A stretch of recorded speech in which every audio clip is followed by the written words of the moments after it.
Good morning student. In last lecture we learned about the introduction of fixed capital and the features of the fixed capital. In today's lecture we learn about the factor determining the fixed capital requirement and the importance of adequate fixed capital. The amount of fixed capital requirement is determined by the number of factors. म्हणजे या ठिकाणी आपल्याला fix कॅपिटलची requirement काय आहे त्याचबरोबर fix capital हे कोणकोणत्या गोष्टींवरती कोणकोणत्या फॅक्टरवरती डिसाईड केलं जातं डिटरमाइन केलं जातं ते फॅक्टर आपल्याला या ठिकाणी दिलेले आहेत. मग ते फॅक्टर कोणकोणते आहेत ते आपण आता पुढे पाहणार आहोत. First is the nature of business activity. The nature of business activity determines the amount of fixed capital. Transport undertaking and the public utilities need the large amount of the fixed capital for the purchasing fixed asset. On the other hand, commercial enterprise need a limited amount of fixed capital as the fixed asset required are limited. या ठिकाणी first factor दिला आहे तो म्हणजेच nature of the business activities. म्हणजेच एखाद्या business ॲक्टिव्हिटीच्या नेचरनुसार त्या ठिकाणी आपल्याला फिक्स कॅपिटलची रिक्वायरमेंट असलेली दिसून येते. म्हणजेच ज्याप्रमाणे ॲक्टिव्हिटीचे नेचर चेंज होईल त्याप्रमाणे आपल्याला फिक्स कॅपिटलची रिक्वायरमेंट देखील चेंज होताना दिसून येते. म्हणजे जर समजा एखादा बिझनेस किंवा एखादा एंटरप्राइज हा ट्रान्सपोर्ट बिझनेस करत असेल किंवा पब्लिक युटिलिटीचा बिझनेस जर करत असेल तर त्या ठिकाणी आपल्याला मोठ्या प्रमाणात फिक्स कॅपिटलची रिक्वायरमेंट असते, कारण त्या ठिकाणी आपल्याला फिक्स असेटची मोठ्या प्रमाणात गरज असते. म्हणजे ट्रान्सपोर्टचा बिझनेस असेल तर त्या ठिकाणी आपल्याला वेअरहाऊसेसची गरज असते, त्याचबरोबर आपल्याला ट्रान्सपोर्टसाठी लागणारे व्हेकल असतील त्यांची देखील आपल्याला गरज असते. मग अशा पद्धतीने लागणारे फिक्स असेटची आपल्याला मोठ्या प्रमाणात गरज असते, त्यामुळे त्याच्यासाठी आपल्याला फिक्स कॅपिटलची देखील मोठ्या प्रमाणात गरज असलेली दिसून येते. परंतु जर समजा कमर्शियल एंटरप्राइज असेल तर त्या ठिकाणी आपल्याला फिक्स कॅपिटलची रिक्वायरमेंट ही लिमिटेड असलेली दिसून येते, कारण त्या ठिकाणी फिक्स असेटची रिक्वायरमेंट ही देखील आपल्याला लिमिटेड असल्यामुळे त्या ठिकाणी आपल्याला फिक्स कॅपिटलची रिक्वायरमेंट देखील कमी असलेली दिसून येते. अशा पद्धतीने बिझनेस नेचरनुसार म्हणजे ज्या पद्धतीने बिझनेस ॲक्टिव्हिटीचं नेचर आहे त्यानुसार आपल्या ठिकाणी फिक्स कॅपिटलची रिक्वायरमेंट असलेली दिसून येते. Next is size of the business unit. The size of business unit also determine the amount of fix capital. Large size organisation required more capital as compared to the small size organisation.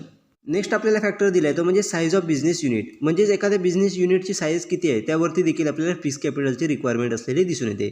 म्हणजे जर समजा business युनिटची size ही मोठी असेल, large size organisation असेल तर fix कॅपिटलची requirement देखील आपल्याला मोठ्या प्रमाणात असलेली दिसून येते. आणि जर समजा बिझनेस ऑर्गनायझेशनची साईज ही त्या ठिकाणी लहान असेल तर आपल्याला फिक्स कॅपिटलची रिक्वायरमेंट देखील त्या ठिकाणी कमी असलेली दिसून येते. अशा पद्धतीने बिझनेस युनिटच्या साईजनुसार म्हणजेच स्मॉल स्केल बिझनेस युनिट आहे की लार्ज स्केल बिझनेस युनिट आहे त्यानुसार देखील आपल्याला त्या ठिकाणी फिक्स कॅपिटलची रिक्वायरमेंट असलेली दिसून येते. Next is government subsidy. Government may supply land at the concessional rate और may supply machineries on the instalment basis और offer term loan on easy term. In such case, the amount of fixed capital requirement may be comparatively less as a certain fixed asset will be available at the lower price. म्हणजेच next आपल्याला दिलं आहे ते म्हणजेच government subsidy. म्हणजेच गव्हर्नमेंटकडून एखाद्या business युनिटसाठी जी किती प्रमाणात सबसिडी दिली जाते त्यानुसार आपल्याला ठिकाणी फिक्स कॅपिटलची रिक्वायरमेंट असलेली दिसून येते. मग गव्हर्नमेंट प्रत्येक बिझनेससाठी वेगळ्या पद्धतीने आपल्याला सबसिडीज प्रोव्हाइड करताना दिसून येते. तर काही वेळेला बिझनेससाठी लागणारी जमीन आहे किंवा लँड आहे त्याचं देखील आपल्याला कमी रेटमध्ये आपल्याला प्रोव्हिजन केलेली दिसून येते.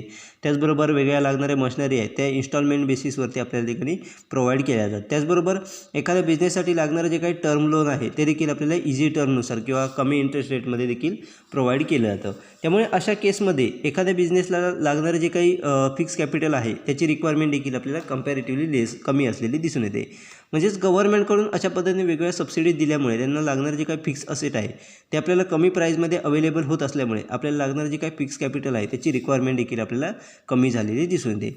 अशा पद्धतीने गव्हर्नमेंटचे जे काही सबसिडी आहे त्यावरून देखील आपल्याला फिक्स कॅपिटलची रिक्वायरमेंट डिसाईड केलेली दिसून येते. म्हणजेच कोणत्या बिझनेसला किती प्रमाणात गव्हर्नमेंट सबसिडीज प्रोव्हाइड केली जाते त्यानुसार त्या बिझनेसला लागणारं फिक्स कॅपिटलची रिक्वायरमेंट ही त्या ठिकाणी डिसाईड केलेली दिसून येते.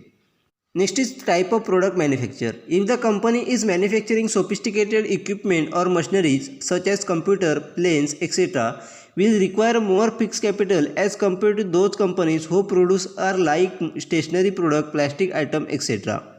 म्हणजेच या ठिकाणी नेक्स्ट आपल्याला फॅक्टर दिला आहे तो म्हणजेच टाईप ऑफ प्रोडक्ट मॅन्युफॅक्चर. म्हणजेच कंपनीकडून कोणत्या प्रकारचे प्रोडक्ट त्या ठिकाणी मॅन्युफॅक्चर केले जातात त्यानुसार देखील आपल्या ठिकाणी फिक्स कॅपिटलची रिक्वायरमेंट असलेली दिसून येते.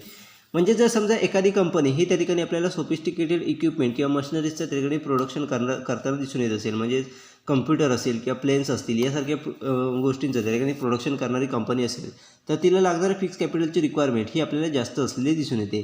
त्याचबरोबर आपण इतर जर कंपनीचा विचार केला म्हणजे जर समजा एखादी स्टेशनरी प्रोडक्ट प्रोड्यूस करणारी कंपनी असेल किंवा प्लास्टिक आयटम प्रोड्यूस करणारी कंपनी असेल त्यांना लागणारं फिक्स कॅपिटल ही त्या ठिकाणी इतर कंपनीपेक्षा कमी असलेलं दिसून येतं. म्हणजेच एखादी कंपनी कोणत्या प्रकारचं प्रोडक्ट त्या ठिकाणी मॅन्युफॅक्चर करते त्यानुसार त्या ठिकाणी आपल्याला फिक्स कॅपिटलची रिक्वायरमेंट असलेली दिसून येते. Next is method of acquiring fix asset. The asset can be purchase outright or on the instalment basis or on the rental basis. The fixed capital requirement will be the more if the land and machinery etc. are purchased on the outright basis. On the other hand, fixed capital requirement will be the less if the fixed assets are purchased on the installment basis. Next factor आपल्याला दिला आहे तो म्हणजेच method of ॲक्वायरिंग fix asset. म्हणजेच fix asset आपण कोणत्या मार्गाने acquire करतोय, कोणत्या मेथडने आपण ॲक्वायर करतोय त्यानुसार आपल्याला त्या ठिकाणी फिक्स कॅपिटलची रिक्वायरमेंट असलेली दिसून येते. तर फिक्स असेट कोणकोणत्या माध्यमातून त्या ठिकाणी ॲक्वायर केलं जातं, तर आउटराईट परचेस केलं जातं म्हणजेच पूर्ण खरेदी केलं जातं, किंवा इन्स्टॉलमेंट बेसिसवरती त्या ठिकाणी खरेदी केलं जातं, किंवा रेंटल बेसिसवरती त्या ठिकाणी फिक्स असेट ही त्या ठिकाणी ॲक्वायर केली जाते. मग जर समजा एखाद्या कंपनीने त्या ठिकाणी लँड अँड मशिनरी असेल ही त्या ठिकाणी जर समजा राईट आउट बेसिसवरती म्हणजेच पूर्ण पैसे देऊन त्या ठिकाणी खरेदी केली असेल तर त्या ठिकाणी मोठ्या प्रमाणात आपल्याला फिक्स कॅपिटलची रिक्वायरमेंट असलेली दिसून येते. परंतु जर समजा तीच असेट किंवा लँड अँड मशिनरी असतील ह्या जर त्या ठिकाणी आपण इन्स्टॉलमेंट बेसिसवरती किंवा रेंटल बेसिसवरती जर घेतले असतील तर आपल्याला त्याकडे फिक्स कॅपिटलची लागणारी रिक्वायरमेंट ही आपल्याला कमी असलेली दिसून येते.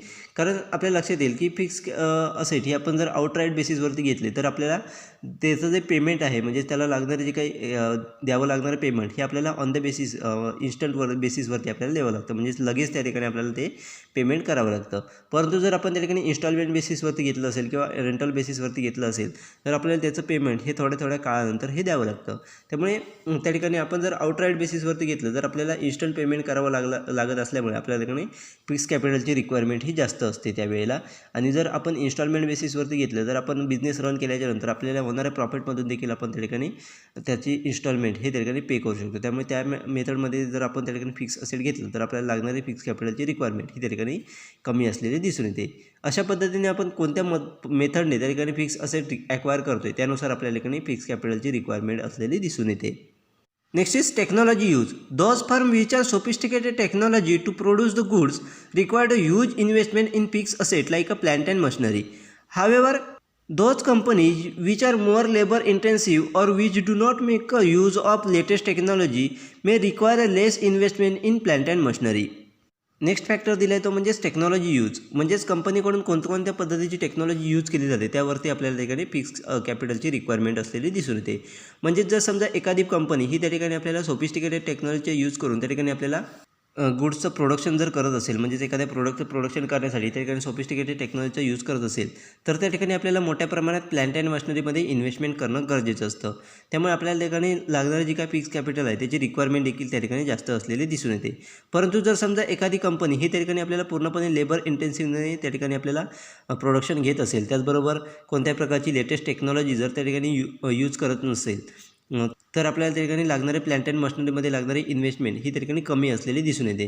म्हणजे जर समजा आपण त्या ठिकाणी लेटेस्ट टेक्नॉलॉजी यूज करत असू त्याचबरोबर मोठ्या प्रमाणात टेक्नॉलॉजीचा यूज करून आपण प्रोडक्शन घेत असलो तर आपल्याला त्या ठिकाणी मोठ्या प्रमाणात प्लांट अँड मशिनरीची गरज असलेली दिसून येते. तर जर आपण त्या ठिकाणी कमी प्रमाणात त्या ठिकाणी टेक्नॉलॉजीचा यूज करत असू लेटेस्ट टेक्नॉलॉजी यूज न करता ठिकाणी आपण जास्तीत जास्त लेबर इंटेन्सिव्हच्या माध्यमातून प्रोडक्शन घेत असू तर आपल्या ठिकाणी प्लांट अँड मशिनरीमध्ये इन्व्हेस्टमेंट ही कमी लागत असते. त्यामुळे आपल्याला त्याचा इफेक्ट हा त्या ठिकाणी डायरेक्टली आपल्याला फिक्स कॅपिटलच्या रिक्वायरमेंटवरती झालेला दिसून येतो. म्हणजे जर आपण जास्तीत जास्त टेक्नॉलॉजीचा यूज केला तर आपल्याला फिक्स कॅपिटल ही त्या ठिकाणी जास्त लागलेलं दिसून येतं. आणि जर आपण त्या ठिकाणी जास्तीत जास्त लेबरचा यूज केला किंवा लेटेस्ट टेक्नॉलॉजीचा यूज केला नाही तर आपल्याला ठिकाणी आपल्याला फिक्स कॅपिटलची रिक्वायरमेंट ही कमी असलेली दिसून येते. अशा पद्धतीने आपल्याला ज्याप्रमाणे आपण एखादी फर्म ही टेक्नॉलॉजीचा यूज करते त्यानुसार आपल्या ठिकाणी फिक्स कॅपिटलची रिक्वायरमेंट असलेली ही दिसून येते. Next is scope of activity undertaken. The organization who manufacture entire range of their productions required a huge investment in fixed asset. There are the organization which partly manufacture their components and part may require less investment in fixed capital. Next factor आहे तो म्हणजे scope of activity undertaken. म्हणजेच एखाद्या ऑर्गनायझेशनच्या माध्यमातून एखाद्या प्रोडक्टच्या प्रोडक्शनसाठी लागणारे जे काही ॲक्टिव्हिटीज आहेत त्या किती प्रमाणात ॲक्टिव्हिटीज त्या ठिकाणी एखाद्या ऑर्गनायझेशनच्या माध्यमातून केल्या जातात त्यावरती देखील आपल्याला फिक्स कॅपिटलची रिक्वायरमेंट ही असलेली दिसून येते. म्हणजे जर समजा एखादी ऑर्गनायझेशन ही एखाद्या प्रोडक्शनसाठी लागणाऱ्या ज्या काही सर्व ॲक्टिव्हिटीज आहेत त्या जर त्या ऑर्गनायझेशनच्या माध्यमातून करत असतील म्हणजेच त्या प्रोडक्टच्या अगदी पूर्ण प्रोडक्शन हे त्या ठिकाणी जर त्या ऑर्गनायझेशनमध्ये केलं जात असेल तर त्या ठिकाणी लागणारी कॅपिटल आहे फिक्स कॅपिटलची रिक्वायरमेंट आहे ती जास्त असलेली दिसून येते. परंतु जर समजा एखाद्या ऑर्गनायझेशनच्या माध्यमातून जर त्या प्रोडक्टच्या प्रोडक्शनसाठी लागणारे जे काही प्रमाणातील भाग हा त्या ठिकाणी त्या ऑर्गनायझेशनमध्ये प्रोड्यूस केला जात असेल, मॅन्युफॅक्चर केला जात असेल व इतर पार्ट जे लागणारे स्मॉल पार्ट आहेत ते जर इतर ऑर्गनायझेशनकडून प्रोड्यूस करून घेतले जात असतील तर त्या ठिकाणी लागणारी फिक्स कॅपिटलची रिक्वायरमेंट आहे ती आपल्याला कमी असलेली दिसून येते. अशा पद्धतीने प्रोडक्टच्या प्रोडक्शनसाठी लागणाऱ्या ॲक्टिव्हिटीज आहेत त्या ऑर्गनायझेशनच्या माध्यमातून किती प्रमाणात केल्या जातात त्यावरती देखील आपल्याला फिक्स कॅपिटलची रिक्वायरमेंट ही असलेली दिसून येते. म्हणजेच एखाद्या ऑर्गनायझेशनच्या माध्यमातून सर्व ॲक्टिव्हिटीज हे एकाच ऑर्गनायझेशनमध्ये केल्या जात असतील व ते पूर्ण प्रोडक्ट हे त्या ठिकाणी त्या ऑर्गनायझेशनकडून प्रोड्यूस केलं जात असेल तर त्या ठिकाणी लागणारी फिक्स कॅपिटलची रिक्वायरमेंट ही जास्त असलेली दिसून येते. व जर त्याच प्रोडक्टसाठी लागणारे जे काही सर्व ॲक्टिव्हिटी एका ऑर्गनायझेशनमध्ये न करता ठराविक ॲक्टिव्हिटीज जर त्या ऑर्गनायझेशनमधून प्रोड्यूस केल्या जात असतील व इतर ॲक्टिव्हिटीज इतर ऑर्गनायझेशनकडून तयार करून घेतल्या जात असतील तर त्या ठिकाणी त्या ऑर्गनायझेशन लागणारी जी काही फिक्स कॅपिटलची रिक्वायरमेंट आहे ती आपल्याला कमी असलेली दिसून येते. अशा पद्धतीने आपल्याला प्रोडक्शनच्या ॲक्टिव्हिटीजच्या नुसार देखील आपल्या ठिकाणी ऑर्गनायझेशनसाठी लागणारे फिक्स कॅपिटलची रिक्वायरमेंट ही आपल्याला चेंज झालेली दिसून येते. अशा पद्धतीने वेगवेगळे फॅक्टर आहेत ज्याच्यावरती आपल्याला एखाद्या ऑर्गनायझेशनसाठी लागणारी जी काही फिक्स कॅपिटलची रिक्वायरमेंट आहे ती डिपेंड असलेली दिसून येते. म्हणजे या सर्व फॅक्टरवरती आपल्याला ठिकाणी एखाद्या ऑर्गनायझेशनसाठी लागणारी जी काही फिक्स कॅपिटलची रिक्वायरमेंट आहे ती डिपेंड असलेली दिसून येते. Next is importance of adequate fix capital. Every business unit need a sufficient fix capital as it provide strength and stability to the business enterprise. The advantages of having an adequate fixed capital is that act as the cornerstones of the capital structures of the business enterprise. The smooth functioning, expansions and diversifications of the business are not possible without the support of fixed capital and this suggests its importance and significance. Next आपल्याला दिले ते म्हणजेच importance of adequate fix capital. म्हणजेच एखादा business run करत असताना आपल्याकडे adequate fix capital असणं का गरजेचं आहे ते आपल्याला या ठिकाणी दिलेलं आहे. जर आपल्याला बिझनेस रन करत असेल आपल्याकडे जर फिक्स कॅपिटल हे सफिशियंट असेल म्हणजेच ॲडिक्वेट फिक्स कॅपिटल असेल तर आपल्याला एखाद्या बिझनेस एंटरप्राइजला त्या ठिकाणी एक स्ट्रेंथ देण्याचं किंवा स्टेबिलिटी देण्याचं काम हे त्या ठिकाणी फिक्स कॅपिटलच्या माध्यमातून केलं जातं. म्हणजे जर एखाद्या बिझनेस रन करत असताना त्या ठिकाणी त्याच्याकडे जर सफिशियंट किंवा ॲडिक्वेट फिक्स कॅपिटल असेल तर त्याला एक स्ट्रेंथ त्या ठिकाणी मिळत असते व त्याला एक स्टॅबिलिटी त्या बिझनेस रन करण्यासाठी एक स्टॅबिलिटीची गरज असते. ती स्टॅबिलिटी निर्माण करण्याचं काम हे त्या ठिकाणी फिक्स कॅपिटलच्या माध्यमातून केलेलं आपल्याला दिसून येतं. त्याचबरोबर ॲडिक्वेट फिक्स कॅपिटलच्या माध्यमातून एखाद्या बिझनेस एंटरप्राइजचे जे काही कॅपिटल स्ट्रक्चर आहे त्याच्यामध्ये महत्त्वाचं पार्ट त्या ठिकाणी फिक्स कॅपिटलचं असलेला दिसून येतं. त्याच्या माध्यमातून आपल्याला जे काही कॅपिटल स्ट्रक्चर आहे ते मजबूत करण्याचं काम हे त्या ठिकाणी ॲडिक्वेट फिक्स कॅपिटलच्या माध्यमातून केलेलं दिसून येतं. त्याचबरोबर बिझनेसचं जे काही फंक्शन आहे ते आपल्याला स्मूथली रन करण्यासाठी म्हणजेच आपला बिझनेस स्मूथली रन करण्यासाठी त्याचबरोबर बिझनेसचं एक्सपान्शन करणं असेल डायव्हर्सिफिकेशन करणं असेल हे जर सर्व गोष्टी आपल्याला करायची असतील तर आपल्याला योग्यरित्या त्या ठिकाणी फिक्स कॅपिटल असणं ॲडिक्वेट फिक्स कॅपिटल असणं गरजेचं आहे. तरच आपण त्या ठिकाणी आपले जे काही बिझनेसचे ॲक्टिव्हिटीज आहेत किंवा वेगवेगळे फंक्शन्स आहेत ते आपण स्मूथली रन करू शकतो. त्याचबरोबर बिझनेसचं एक्सपान्शन असेल डायव्हर्सिफिकेशन असेल ते आपल्याला योग्यरित्या करायचं असेल तर त्या ठिकाणी फिक्स कॅपिटलची रिक्वायरमेंट ही असलेली दिसून येते. यावरूनच आपल्याला लक्षात येईल की फिक्स कॅपिटलची ॲडिक्वेट फिक्स कॅपिटल का इम्पॉर्टंट आहे हे आपल्या ठिकाणी लक्षात येईल. The modernizations of the manufacturing process and the replacement of obsolete assets need an additional fixed capital. Introduction of the automations and modernizations and the use of modern computer-based technology need the support of adequate fixed capital. Expansions of the business activities is possible through the support of adequate fixed capital. म्हणजेच त्या ठिकाणी आपल्याला बिझनेसमध्ये modernisation करायचं असेल त्याचबरोबर वेगवेगळ्या प्रकारचे जे काही मॅन्युफॅक्चरिंग प्रोसेस आहेत त्यामध्ये मॉडर्नायझेशन करायचं असेल त्याचबरोबर जे काही वेगवेगळ्या असेट्स आहेत त्याच्यामध्ये आपल्याला रिप्लेसमेंट करायची असेल तर आपल्याला ॲडिशनल फिक्स कॅपिटलची रिक्वायरमेंट या ठिकाणी मोठ्या प्रमाणात असलेली दिसून येते. म्हणजे जर आपल्याकडे ॲडिक्वेट फिक्स कॅपिटल असेल तर आपण त्या ठिकाणी वेगवेगळ्या प्रकारच्या मॅन्युफॅक्चरिंग प्रोसेसमध्ये मॉडर्नायझेशन हे इझिली आपण करू शकतो. त्याचबरोबर वेगवेगळ्या जे काही असेट्स आहेत त्याच्यामध्ये रिप्लेसमेंट जर करायची असेल तर आपल्याला त्याकडे ॲडिक्वेट फिक्स कॅपिटल जर आपल्याकडे असेल तर आपण त्या ठिकाणी करू शकतो. त्याचबरोबर वेगवेगळे ऑटोमेशन्स असतील त्याचबरोबर मॉडर्नायझेशन असेल त्याचबरोबर वेगवेगळ्या जे काही कम्प्युटर बेस्ड टेक्नॉलॉजी आहेत त्याचं जर आपल्याला बिझनेसमध्ये यूज करायचं असेल तर आपल्याला ठिकाणी ॲडिक्वेट फिक्स कॅपिटलची रिक्वायरमेंट असलेली दिसून येते. म्हणजे जर आपल्याकडे ॲडिक्वेट फिक्स कॅपिटल असेल तर आपण त्या ठिकाणी वेगवेगळ्या प्रकारचे ऑटोमेशन्स असतील मॉडर्नायझेशन असेल त्याचबरोबर वेगवेगळ्या प्रकारचे जे काही कम्प्युटर बेस्ड टेक्नॉलॉजी आहेत त्याचा यूज देखील आपण त्या ठिकाणी बिझनेसमध्ये करू शकतो. त्याचबरोबर आपल्या बिझनेस ॲक्टिव्हिटीचं जर त्या ठिकाणी एक्सपान्शन करायचं असेल तरी देखील त्या ठिकाणी आपल्याला ॲडिक्वेट फिक्स कॅपिटलची रिक्वायरमेंट ही असलेली दिसून येते. म्हणजे जर आपल्याकडे ॲडिक्वेट फिक्स कॅपिटल असेल तर आपण त्या ठिकाणी आपल्या बिझनेस ॲक्टिव्हिटीचे एक्सपान्शन देखील योग्यरित्या करू शकतो. यासाठी आपल्याला फिक्स कॅपिटल ॲडिक्वेटरित्या आपण कलेक्ट करणं किंवा आपल्या बिझनेसमध्ये ॲडिक्वेट फिक्स कॅपिटल असणं हे खूप गरजेचं आहे. Such expansions include the expansions of product line, undertaking distributions, or the service activities or manufacturing components in the place of purchasing from the outside sources. This suggests that the importance of the fixed capital throughout the life of the manufacturing company. The future stability, growth and prosperity of the business are linked with the support of adequate fixed capital. म्हणजेच एखाद्या manufacturing कंपनीमध्ये वेगवेगळ्या प्रकारचे एक्सपान्शन्स हे आपल्याला केलेले दिसून येतात. मग त्यामध्ये प्रोडक्ट लाईन एक्सपान्शन असेल, त्याचबरोबर अंडरटेकिंग डिस्ट्रीब्युशन्स असेल, त्याचबरोबर सर्व्हिस ॲक्टिव्हिटीजमध्ये एक्सपान्शन्स असेल किंवा मॅन्युफॅक्चरिंग कॉम्पोनंटमध्ये एक्सपान्शन असेल. हे वारंवार आपल्याला एक्सपान्शन्स हे त्या ठिकाणी एखाद्या मॅन्युफॅक्चरिंग कंपनीमध्ये आपल्याला केलेलं दिसून येतं. त्यामुळे आपल्याला त्या ठिकाणी ॲडिक्वेट फिक्स कॅपिटलची रिक्वायरमेंट ही त्या ठिकाणी मोठ्या प्रमाणात असलेली दिसून येते. म्हणजे अशा प्रकारचे चेंजेस किंवा अशा प्रकारचे एक्सपान्शन्स हे आपल्याला वारंवार करत राहिल्यामुळे आपल्या लक्षात येईल की एखाद्या मॅन्युफॅक्चरिंग कंपनीमध्ये पूर्ण लाईफमध्ये त्या ठिकाणी आपल्याला फिक्स कॅपिटलची रिक्वायरमेंट ही असलेली दिसून येते. त्याचे इम्पॉर्टन्स हे आपल्याला असलेलं दिसून येतं. त्याचबरोबर एखाद्या बिझनेसमध्ये फ्युचर स्टॅबिलिटी म्हणजेच फ्युचरमध्ये आपल्याला स्टेबल राहायचं असेल, त्याचबरोबर फ्युचरमध्ये ग्रोथ करायचे असेल तरी देखील आपल्याला ठिकाणी मोठ्या प्रमाणात ॲडिक्वेट फिक्स कॅपिटलची रिक्वायरमेंट ही असलेली दिसून येते. जर आपल्याकडे ॲडिक्वेट फिक्स कॅपिटल नसेल तर आपण फ्युचरमध्ये आपली स्टॅबिलिटी हे ठिकाणी डिसाईड करणं, त्याचबरोबर आपल्या फ्युचरमध्ये ग्रोथ करणं देखील आपल्याला कठीण जात असतं. त्यामुळे आपल्याला प्रत्येक बिझनेस म्हणलं त्या ठिकाणी आपल्याला ॲडिक्वेट फिक्स कॅपिटलची रिक्वायरमेंट ही त्या ठिकाणी असलेली दिसून येते. त्याच्या माध्यमातून त्या ठिकाणी आपली फ्युचरमधली स्टॅबिलिटी असेल, ग्रोथ असेल, त्याचबरोबर वेगवेगळ्या प्रकारचं एक्सपान्शन असेल, त्याचबरोबर आपले जे काही वेगवेगळे फंक्शन्स आहेत ते स्मूथली रन करणं असेल, त्याचबरोबर डायव्हर्सिफिकेशन करणं असेल, या सर्व गोष्टी करण्यासाठी आपल्याला त्या ठिकाणी फिक्स कॅपिटलची रिक्वायरमेंट ही असलेली दिसून येते. अशा पद्धतीने आपल्याला त्या ठिकाणी प्रत्येक बिझनेसमधला त्या ठिकाणी ॲडिक्वेट फिक्स कॅपिटल हे इम्पॉर्टंट असलेलं दिसून येते. म्हणजेच कोणती ॲक्टिव्हिटी करण्यासाठी त्या ठिकाणी आपल्याला फिक्स कॅपिटलची रिक्वायरमेंट असलेली दिसून येते. त्यामुळे आपल्याला त्या ठिकाणी प्रत्येक बिझनेसमध्ये आपल्याला ठिकाणी ॲडिक्वेट फिक्स कॅपिटलला मोठ्या प्रमाणात इम्पॉर्टन्स हे असलेले दिसून येतात. Next is sources of fix capital. There are various sources of fixed capital. First is public issue of shares. Majority of companies collect the initial fixed capital through the issue of equity shares. They represent the ownership security. Equity shares are the popular with the investing class. In addition to initial public issue of shares, right issue are possible for the collecting additional fixed capital in due course of time. Equity shares constitute the best sources of fixed capital. म्हणजे त्या ठिकाणी आपल्याला fix capital कशा पद्धतीने आपण collect करू शकतो, त्या कोणकोणते सोर्सच्या माध्यमातून आपण फिक्स कॅपिटल कलेक्ट करू शकतो त्याची इन्फॉर्मेशन आपल्याला या ठिकाणी दिली आहे. त्याचे सोर्सेस आपल्याला या ठिकाणी दिलेले आहेत. त्यामध्ये पहिला सोर्स दिला आहे तो म्हणजे पब्लिक इश्यू ऑफ शेअर्स. म्हणजेच त्या ठिकाणी कंपनीचे शेअर्स हे आपण इश्यू करून त्या ठिकाणी पब्लिककडून आपण त्या ठिकाणी फिक्स कॅपिटल रिक्वायरमेंट ही करू शकतो. म्हणजेच त्या ठिकाणी इक्विटी शेअर मार्केटमध्ये इश्यू करून आपण त्या ठिकाणी पब्लिककडून त्या ठिकाणी आपल्याला लागणारं जे काही फिक्स कॅपिटलची रिक्वायरमेंट आहे ती पूर्ण करू शकतो. म्हणजेच आपण जर पाहिलं तर आपल्याला लक्षात येईल की इक्विटी शेअर हे इन्व्हेस्टिंग क्लासमध्ये मोठ्या प्रमाणात पॉप्युलर असलेले दिसून येतात.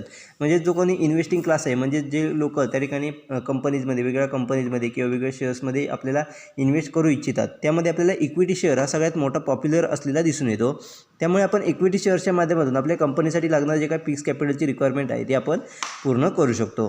त्याचबरोबर सुरुवातीच्या काळात आपण जे काही शेअर इश्यू केलेले असतात पब्लिकसाठी, त्याचबरोबर आपल्याला नंतर जे काही फिक्स कॅपिटल लागणार आहे त्याच्यासाठी देखील आपण योग्यरित्या प्रोव्हिजन करून ठेवणं गरजेचं असतं. म्हणजेच आपण कंपनीच्या सुरुवातीच्या काळात काही शेअर्स त्या ठिकाणी इश्यू करून आपण पब्लिककडून त्या ठिकाणी कॅपिटल हे किंवा फिक्स कॅपिटल आहे त्याची रिक्वायरमेंट आपण फुलफिल करू शकतो. परंतु ठराविक काळानंतर आपल्याला फिक्स कॅपिटलची रिक्वायरमेंट ॲडिशनल फिक्स कॅपिटलची रिक्वायरमेंट लागेल त्यावेळेला देखील आपण त्या ठिकाणी योग्यरित्या त्या ठिकाणी शेअर इश्यू करून त्या ठिकाणी आपण फिक्स कॅपिटलची रिक्वायरमेंट ही कलेक्ट करू शकतो. म्हणजेच थोडक्यात ज्या वेळेला कंपनीला त्या ठिकाणी फिक्स कॅपिटलची रिक्वायरमेंट असेल त्या वेळेला कंपनी ही त्या ठिकाणी इक्विटी शेअर इश्यू करून त्या ठिकाणी फिक्स कॅपिटलची रिक्वायरमेंट ही पूर्ण करू शकतो. म्हणूनच त्याला त्या ठिकाणी इक्विटी शेअरला हे त्या ठिकाणी फिक्स कॅपिटलचा महत्त्वाचा सोर्स किंवा कॉन्स्टिट्यूट सोर्स असा मानला जातो. म्हणजेच त्या ठिकाणी इक्विटी शेअर्सच्या माध्यमातून कंपनी ज्या वेळेला कंपनीला फिक्स कॅपिटलची रिक्वायरमेंट असेल त्यावेळेला इक्विटी शेअर इश्यू करून त्या ठिकाणी कंपनी ही आपल्याला लागणारं फिक्स कॅपिटल हे उभं करू शकते किंवा फिक्स कॅपिटल हे कलेक्ट करू शकतं. Next is issue of preference shares. Along with the equity shares, company issue the preference shares for the collection of fixed capital. Preference shares are the issue for the convenience of the investor. They get a preference as a regard payments of dividends and the repayments of capitals. Such shares are the attractive to conscious investors. ज्या ठिकाणी next आपल्याला source दिला आहे तो म्हणजे issue of preference shares. म्हणजेच company जेव्हा आपल्याला इक्विटी शेअर इश्यू करते त्याच वेळेला काही वेळेला आपल्याला ठिकाणी प्रेफरन्स शेअर देखील इश्यू करून त्या ठिकाणी फिक्स कॅपिटल कलेक्ट करताना दिसून येते. म्हणजेच प्रेफरन्स शेअर हे कोणाला दिले जातात, तर जे कोणी आपले इन्व्हेस्टर असतील त्यांना त्या ठिकाणी प्रेफरन्स शेअर हे दिले जातात. म्हणजेच त्या ठिकाणी त्यांच्याकडून जे काही कॅपिटल घेतलेलं असतं त्याचं रिपेमेंट करण्याऐवजी किंवा त्यांना जे काही इक्विटी शेअर्स दिले त्याच्यावरती जो काही डिव्हिडंड दिला जातो त्याच्याऐवजी त्यांना त्या ठिकाणी प्रेफरन्स शेअर्स हे त्या ठिकाणी दिले जातात व त्याच्या माध्यमातून आपल्या ठिकाणी फिक्स कॅपिटलची कलेक्शन हे केलेलं आपल्याला दिसून येतं. म्हणजेच जे काही आपले इन्व्हेस्टर असतील त्यांना कॅपिटलमधले जो काही आपल्याला रिपेमेंट करायचं असतं त्याच्याऐवजी त्यांना प्रेफरन्स शेअर हे दिले जातात. त्याचबरोबर जे काही शेअर्सवरती डिव्हिडंड द्यायचा असतो ते डिव्हिडंड देण्याऐवजी त्यांना त्या ठिकाणी प्रेफरन्स शेअर्स हे त्या ठिकाणी प्रोव्हाइड केले जातात व त्याच्या माध्यमातून आपल्याला फिक्स कॅपिटलची रिक्वायरमेंट आहे ते कलेक्ट केलेलं आपल्याला दिसून येतं. तर अशा प्रकारचे जे काही प्रेफरन्स शेअर्स आहेत ते आपल्या ठिकाणी जे कोणी कॉन्शियस इन्व्हेस्टर आहेत त्यांना आपल्याला अट्रॅक्ट करताना दिसून येतं. म्हणजे जो कोणी सावध इन्व्हेस्टर आहे, कॉन्शियस इन्व्हेस्टर आहे त्यांना त्या ठिकाणी अट्रॅक्ट करताना दिसून येतं. म्हणजे प्रेफरन्स शेअर्सच्या माध्यमातून आपण कॉन्शियस इन्व्हेस्टरला त्या ठिकाणी कंपनीकडे अट्रॅक्ट करू शकतो. अशा पद्धतीने प्रेफरन्स शेअर इश्यू करून आपण त्या ठिकाणी कंपनी ही त्या ठिकाणी आपल्याला फिक्स कॅपिटल कलेक्शन करताना आपल्याला दिसून येते. Next is issue of debentures. Many companies issue the debentures for the rising fix capital. Even the irredeemable debentures are issued. Debentures are more secure and therefore the response of the investor is usually encouraging. Debentures holders get a regular interest and a repayment as per the term agreed at the time of issues. Different type of debentures are issued for the convenience of investors. म्हणजे त्या ठिकाणी next आपल्याला source दिला आहे तो म्हणजे issue of debentures. म्हणजेच company या ठिकाणी वेगळ्या प्रकारची डिबेंचर्स इश्यू करून देखील त्या ठिकाणी फिक्स कॅपिटलची रिक्वायरमेंट आपल्याला फुलफिल करताना दिसून येतात. म्हणजेच फिक्स कॅपिटल कलेक्ट करण्यासाठी आपल्याला वेगळ्या प्रकारचे डिबेंचर्स देखील त्या ठिकाणी इश्यू करून कंपनी आपल्याला फिक्स कॅपिटल त्या ठिकाणी कलेक्ट करताना आपल्याला दिसून येतात. त्यामध्ये कंपनी आपल्याला त्या ठिकाणी इरिडिमेबल डिबेंचर्स इश्यू करताना दिसून येतात. म्हणजेच अपरिवर्तनीय असे डिबेंचर्स, कोणत्याही इतर व्यक्तीला आपण परिवर्तन करू शकत नाही अशा प्रकारचे त्या ठिकाणी डिबेंचर्स हे त्या ठिकाणी इश्यू केले जातात. तर डिबेंचर्स ही त्या ठिकाणी इक्विटी शेअर्स असेल किंवा प्रेफरन्स शेअर्स असेल याच्यापेक्षा जास्तीत जास्त सिक्युअर मानले जातात. त्यामुळे जो कोणी इन्व्हेस्टर असेल हे जास्तीत जास्त प्रेफरन्स हे त्या ठिकाणी आपल्याला डिबेंचर्सला जास्तीत जास्त प्रेफरन्स देताना त्याचबरोबर डिबेंचर्समध्ये जास्तीत जास्त इन्व्हेस्ट करताना आपल्याला दिसून येतात. कारण जो कोणी डिबेंचर्स होल्डर असेल त्याला त्या ठिकाणी रेग्युलर इंटरेस्ट त्या ठिकाणी मिळत असतो. त्याचबरोबर त्याचं जे काही रिपेमेंट असेल हे ज्या वेळेला आपण डिबेंचर इश्यू करतो त्यावेळी जी काही टर्म ॲग्री केलेली असेल त्यानुसार त्या ठिकाणी आपल्याला इंटरेस्ट किंवा रिपेमेंट हे त्या ठिकाणी डिबेंचरचं केलेलं आपल्याला दिसून येतं. मग त्यामध्ये इन्व्हेस्टरच्या कन्व्हिनियन्सनुसार म्हणजेच जो कोणी इन्व्हेस्टर असेल त्याच्या सोयीनुसार त्या ठिकाणी आपल्याला डिबेंचर्सचे टाईप्स हे त्या ठिकाणी तयार केलेले दिसून येतात. त्यानुसार डिबेंचर्स इश्यू केलेले आपल्याला दिसून येतात. अशा पद्धतीने डिबेंचर्स इश्यू करून देखील कंपनी आपल्या ठिकाणी लागणारे जे काही फिक्स कॅपिटल आहे त्याची रिक्वायरमेंट आपल्याला फुलफिल करताना दिसून येतात. Next source is plugging back of profit. Fixed capital can be collected out of the accumulated profit of the company. It is rightly called as reinvestment of profit or the reinvestment of retained earning. For this, the bonus shares are issued. These sources are available only to the profitable companies which can create the reserves out of their own yearly profit. It is used for the modernizations and the expansions of the company. म्हणजे त्या ठिकाणी next आपल्याला दिलं तर म्हणजेच plugging back of profit. म्हणजे जो काही कंपनीला झालेला प्रॉफिट असतो तो परत त्या ठिकाणी प्लगिंग केला जातो. म्हणजेच परत तो त्या ठिकाणी कंपनीमध्ये यूज केला जातो. त्यालाच आपण प्लगिंग बॅक ऑफ प्रॉफिटचं म्हटलं जातं. म्हणजेच जो काही कंपनीला झालेला प्रॉफिट असतो तो परत त्या ठिकाणी इन्व्हेस्टमेंट म्हणून त्या ठिकाणी कंपनीमध्ये इन्व्हेस्ट केला जातो व त्याच्या माध्यमातून जी काही फिक्स कॅपिटलची रिक्वायरमेंट आहे ती फुलफिल केलेली आपल्याला दिसून येते. त्यालाच त्या ठिकाणी reinvestment of profit or the reinvestment of retain earning. म्हणजे जे काही प्रॉफिट झालेलं आहे त्याची रिइन्व्हेस्टमेंट करणं किंवा जो काही प्रॉफिट झालेला आहे आपण जे काही अर्निंग झालेलं आहे त्याचं रिइन्व्हेस्टमेंट करणं त्यालाच आपण प्लगिंग बॅक ऑफ प्रॉफिट असं देखील म्हटलं जातं.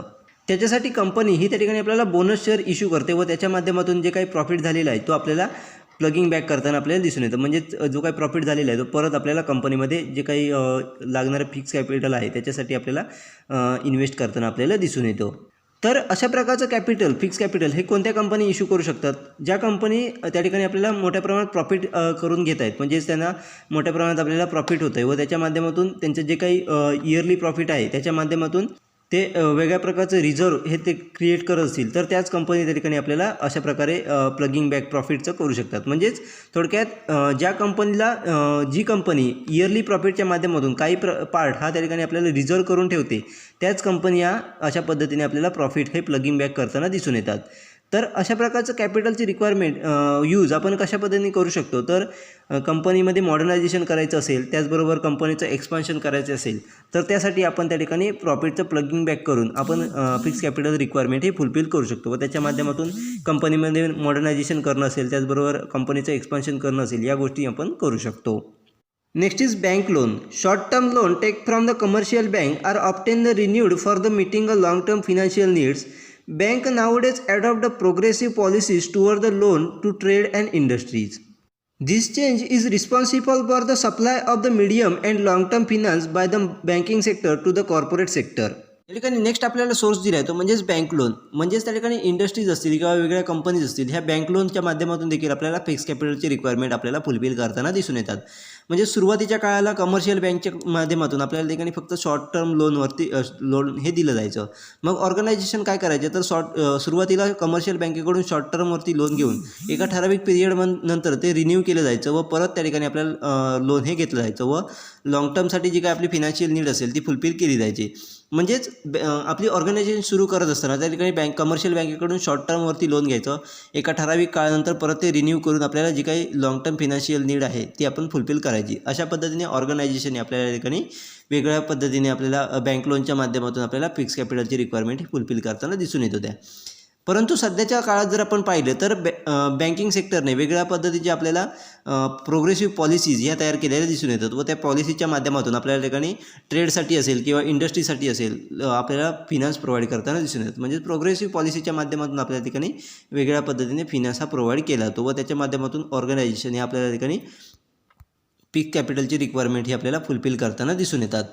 तर याचा आपल्याला रिझल्ट काय मिळाला, तर त्याच्या माध्यमातून आपल्याला रिझल्ट मिळाला की बँकिंग सेक्टरकडून कमर्शियल कॉर्पोरेट सेक्टरसाठी जे काही फिनान्स प्रोव्हाइड केला जात होता तो फक्त शॉर्ट टर्मसाठी प्रोव्हाइड न करता मीडियम टर्म आणि लाँग टर्मवरती देखील आपल्याला ठिकाणी फिनान्स प्रोव्हाइड केला जाऊ शकतो.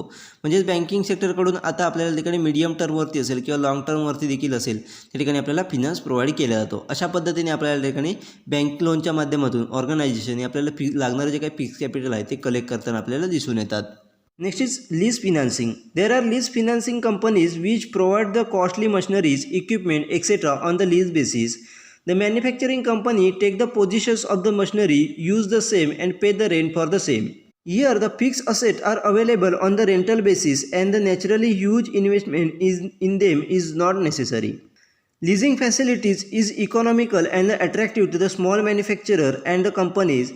It is also one of the important source of fixed capital. Next आपल्याला सोर्स दिला आहे तो म्हणजे लीज फिनान्सिंग. मग लीज फिनान्सिंगमध्ये काय केलं जातं, तर ज्या कोणी लीज फिनान्सिंग कंपनीज असतील त्या ठिकाणी आपल्याला जे काही कॉस्टली मशिनरी असतील किंवा इक्विपमेंट असतील, म्हणजे जास्त कॉस्टची जी काही मशिनरी असेल किंवा इक्विपमेंट असतील त्या आपल्याला लीज बेसिसवरती म्हणजे भाडे तत्वावरती आपल्याला प्रोव्हाइड करताना दिसून येतात. मग ज्या काही मॅन्युफॅक्चरिंग कंपनीज असतील या त्या मशिनरीची ताबा घेऊन किंवा त्या इक्विपमेंटचा ताबा घेऊन त्याचा यूज करून आपल्याला त्या ठिकाणी वेगळ्या प्रकारचं प्रोडक्शन जे आहे ते घेताना दिसून येतात व त्याचं जे काही रेंट आहे ते आपल्याला लीज फिनान्सिंग कंपनीला पे करताना आपल्याला दिसून येतात. अशा पद्धतीने आपण आपली जी काही मशिनरीची किंवा इक्विपमेंटची गरज आहे ती आपण ऑर्गनायझेशन आपल्याला फुलफिल करताना दिसून येतात. म्हणजेच थोडक्यात यामध्ये जे काही फिक्स असेट आहे ते आपल्याला रेंटल बेसिसवरती अवेलेबल असलेले दिसून येतात. म्हणजेच जे काही आपल्याला मशिनरी असतील, इक्विपमेंट असतील, या आपल्या जे काही फिक्स असेट आहे ते आपल्याला रेंटल बेसिसवरती त्या ठिकाणी अवेलेबल असलेले दिसून येतात. म्हणजेच ज्या गोष्टींमध्ये आपल्याला मोठ्या प्रमाणात इन्व्हेस्टमेंट करण्याची गरज नसते परंतु आपण त्या गोष्टी आपल्याकडे असणं गरजेचं असतं, अशा गोष्टी या ठिकाणी आपल्याला भाडेतत्वावरती अवेलेबल करून दिल्या जातात व त्याच्या माध्यमातून आपण त्या ठिकाणी आपलं जी काही फिक्स असेट आहे त्याची आपली फुलफिलमेंट आपण करू शकतो. मग अशा प्रकारचे जे काही लिझिंग फॅसिलिटीज आहेत म्हणजे भाडेतत्वावर दिली जाणारी इक्विपमेंट असेल किंवा मशिनरी असतील, ही फॅसिलिटीज आहे ही पूर्णपणे आपल्याला इकॉनॉमिकल आणि स्मॉल मॅन्युफॅक्चरसाठी अट्रॅक्टिव्ह असलेली दिसून येते. म्हणजे जे कोणी स्मॉल मॅन्युफॅक्चर असतील त्यांना ती लिझिंग फॅसिलिटीज ही पूर्णपणे इकॉनॉमिकली बेनिफिशियल आणि अट्रॅक्टिव्ह असलेली दिसून येते. अशा पद्धतीने देखील आपण त्या ठिकाणी वेगवेगळ्या कंपनी ज्या स्मॉल इंडस्ट्री ज्या ठिकाणी आपल्याला आपले जे काही लागणारे फिक्स कॅपिटलची रिक्वायरमेंट आहे ते आपल्याला फुलफिल करताना दिसून येतात. Next is loan from the specialised financial institutions. Financial institutions such as IDBI and ICICI offer a long-term loan to the industrial units. Such loans are repayable by the installment over the long period. Naturally, they can be used for the purchasing fixed assets. Such loan is also useful for the financing expansion programs of the company. म्हणजे त्या ठिकाणी next आपल्याला source दिला आहे तर म्हणजे loan from specialise financial institutions.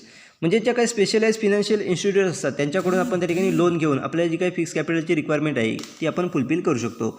मग त्या ठिकाणी IDBI असेल किंवा ICICI असेल या बँका त्या ठिकाणी आपल्याला फिनान्शियल इन्स्टिट्यूशन्स या ठिकाणी आपल्याला लॉंग टर्मवरती इंडस्ट्रियल युनिटसाठी आपल्याला लोन प्रोव्हाइड करताना दिसून येतात.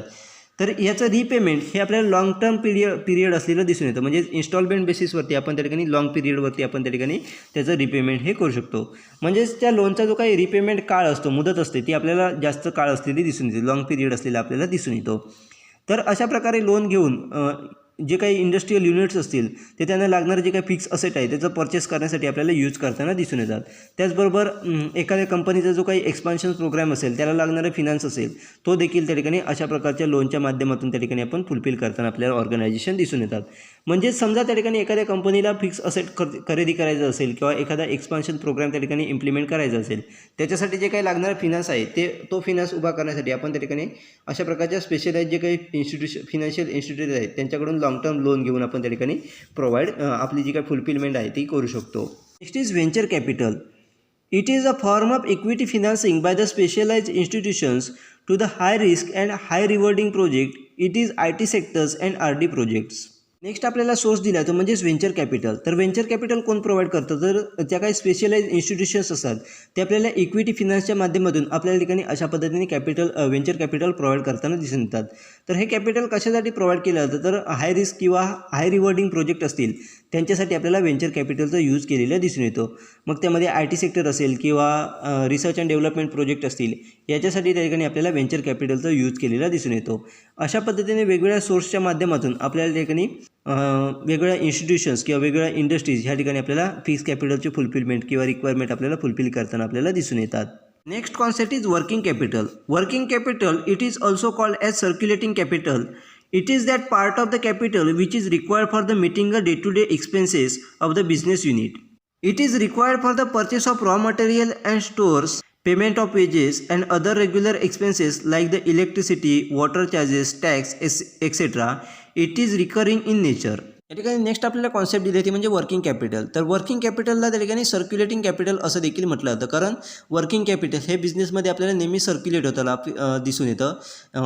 ते नेहमी आपल्याला इन आणि आउट होत असताना आपल्याला दिसून येतं. म्हणजे वर्किंग कॅपिटल हे नेहमी आपल्याला इन आउट होताना दिसून येतं, त्यामुळेच त्याला सर्क्युलेटिंग कॅपिटल असं म्हटलं जातं. म्हणजेच आपण ज्या वेळेला प्रोडक्शन घेत असतो त्यावेळेला आपल्याला ते वर्किंग कॅपिटल ही यूज केलं जातं व जेव्हा आपण त्या प्रोडक्टचं सेल करतो त्यावेळेला आपलं वर्किंग कॅपिटल परत इन होताना आपल्याला दिसून येतं. अशा पद्धतीने वर्किंग कॅपिटल हे आपल्याला बिझनेसमध्ये सर्क्युलेट होताना दिसून येतं. तर वर्किंग कॅपिटलचा यूज कशासाठी, रिक्वायरमेंट कशासाठी असते, तर बिझनेस युनिटमध्ये जे काही डे टू डे एक्सपेन्सेस असतात ते फुलफिल करण्यासाठी आपल्या ठिकाणी वर्किंग कॅपिटलची रिक्वायरमेंट असते. मग त्यामध्ये रॉ मटेरियल परचेस असेल, त्याचबरोबर वेजेस पेमेंट असेल, त्याचबरोबर इतर जे काही रेग्युलर एक्सपेन्सेस असतील त्यामध्ये इलेक्ट्रिसिटी असेल, वॉटर चार्जेस असतील, टॅक्स असतील, या सर्व गोष्टी पेमेंट करण्यासाठी त्या ठिकाणी वर्किंग कॅपिटलची रिक्वायरमेंट आपल्याला असलेली दिसून येते. म्हणजेच या सर्व गोष्टी करण्यासाठी जे काही कॅपिटलची प्रोव्हिजन केलेली दिसते त्यालाच आपण वर्किंग कॅपिटल असं म्हटलं जातं. Next is definition of working capital. In the word of Subin, working capital is the amount of fund necessary to cover the cost of operations the enterprise. Working capital is going concern in the revolving funds. It consists of cash received from the sales which are used to cover the cost of current operations. या ठिकाणी working कॅपिटलची definition दिली आहे, तर सुबीन यांनी ती definition आपल्याला दिली आहे. तर त्यांच्यामध्ये वर्किंग कॅपिटल म्हणजेच काय, तर आपले एंटरप्राइज ऑपरेटिंग करण्यासाठी म्हणजेच आपले एंटरप्राइज रन करण्यासाठी जी काही आपल्याला डेली बेसिसवरती कॉस्ट येत असते किंवा डेली बेसिसवरती जो काही फंड लागत असतो त्यालाच आपण वर्किंग कॅपिटल असं म्हटलं जातं. तर वर्किंग कॅपिटल हे त्यांच्यामध्ये गोईंग कन्सर्न म्हणजेच फिरतं भांडवल असं म्हटलं जातं. म्हणजेच वर्किंग कॅपिटलला फिरतं भांडवल असं देखील म्हटलं जातं. तर वर्किंग कॅपिटल हे आपल्याला सेल्सच्या माध्यमातून जे काही कॅश मिळत असते, कॅश रिसिव्ड होत असते व आपले जे काही करंट ऑपरेशन असतील त्याची येणारी कॉस्ट कव्हर करण्यासाठी जे काही कॅपिटल यूज केलं जातं त्यालाच आपण वर्किंग कॅपिटल म्हटलं जातं असं सुबीन यांनी सांगितलं आहे. म्हणजेच थोडक्यात आपण सेल्सच्या माध्यमातून आपल्याला जो काही रिसिप्ट किंवा कॅश रिसिप्ट होत असते म्हणजेच रेव्हेन्यू जनरेट होत असतो व आपले जे काही करंट ऑपरेशन आहेत ते करंट ऑपरेशनसाठी जी काही कॉस्ट येत असते ती कव्हर करण्यासाठी जे काही कॅपिटल यूज केलं जातं त्यालाच आपण वर्किंग कॅपिटल असं म्हटलं जातं. अशा पद्धतीने आपल्याला सुबीन यांनी ठिकाणी वर्किंग कॅपिटलची डेफिनेशन आपल्याला दिलेली आहे. Next is according to Field Backer Mellot, working capital means the sum of current asset only. म्हणजेच त्या ठिकाणी नेक्स्ट आपल्याला डेफिनेशन दिली ती म्हणजेच फील्ड बेकर मेलॉट यांनी ठिकाणी आपल्याला डेफिनेशन दिली आहे. त्यामध्ये सांगितलं की वर्किंग कॅपिटल म्हणजेच काय, तर जी काही करंट असेट असेल त्याची जी काही व्हॅल्यू असेल म्हणजेच करंट असेलची जी काही कॉस्ट असेल त्याची सम केल्याच्यानंतर जी काही आपल्याला कॉस्ट येते त्यालाच आपण वर्किंग कॅपिटल म्हटलं जातं. अशा प्रकारची डेफिनेशन ही आपल्याला फील्ड बेकर मेलॉट यांनी दिलेली आहे. Next is component of working capital. First is net working capital. It represents the excess of total current asset over the total current liabilities, and it is the measures by the current ratio. Unit which has the current ratio 2:1 indicate the greater solvency while the low ratio indicate the insolvency. Net working capital is equal to current asset minus current liabilities.